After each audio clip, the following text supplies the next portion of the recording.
मी शीतल नागनाथ कांबळे, राहणार न्यू पाचापेठ अण्णाभाऊ साठे नगर सोलापूर। माझी 4 व्हीलर गाडीमध्ये फसवणूक झाल्याबद्दल मी बोलत आहे।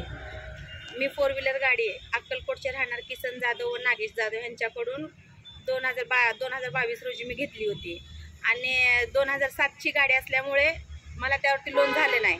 6 महिन्यात परतफेड करायची होती। मी 6 महिन्यात त्यांची परतफेड केल्यानंतर कसे केलं परतफेड? फोन पे द्वारे थोडे पाठवले, रोख कॅश थोडे दिले। फोन पे द्वारे 1,14,000 पाठवले आणि बाकीचे रोख कॅश त्यांना नेऊन दिले मी।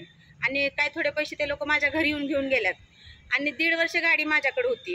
1.5 वर्ष इनोवा गाडी होती आणि 1.5 वर्ष माझ्याकडे होती। वारंवार मी त्यांना नावावर करण्यासाठी विचारले असता पहिला माझे कागदपत्र घेऊन गेले की आधार कार्ड पॅन कार्ड माझं घेऊन गेले। मग 1-2 महिन्यांनी म्हणले की लेडीजच्या नावावर गाडी होत नाही आणि परत माझ्या मुलाचं घेऊन गेले।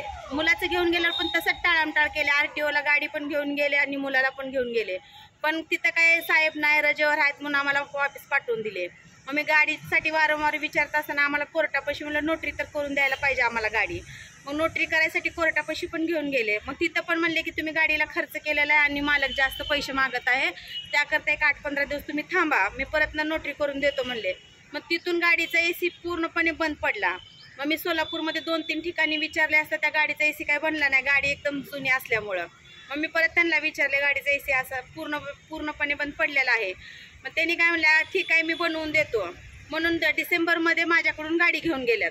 मग 2 महिने झाले मी गाडीची विचारणा केली, म्हणले की माझ्या गाडीचं काय झालं, मला गाडी माझी परत द्या। तर मला डायरेक्ट म्हणतात की मी 1,30,000ला गाडी विकली आणि कुठं जायचं आहे जा, मी गाडी देत नाही। आणि परत मला म्हणतात की तुला आणि तुझ्या मुलांना हातपाय तोडून बडवत कल्याण शेट्टीच्या ऑफिसमध्ये आणून बसवतो, नावाचा नागेश जाधव नाही, अशी मला धमकी देतात।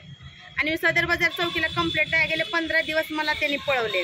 लास्टला CP सरांच्या दबावाखाली परवा दिवशी FIR दाखल झाली, पण FIR दाखल झाली मला CP सरांनी मदत केली।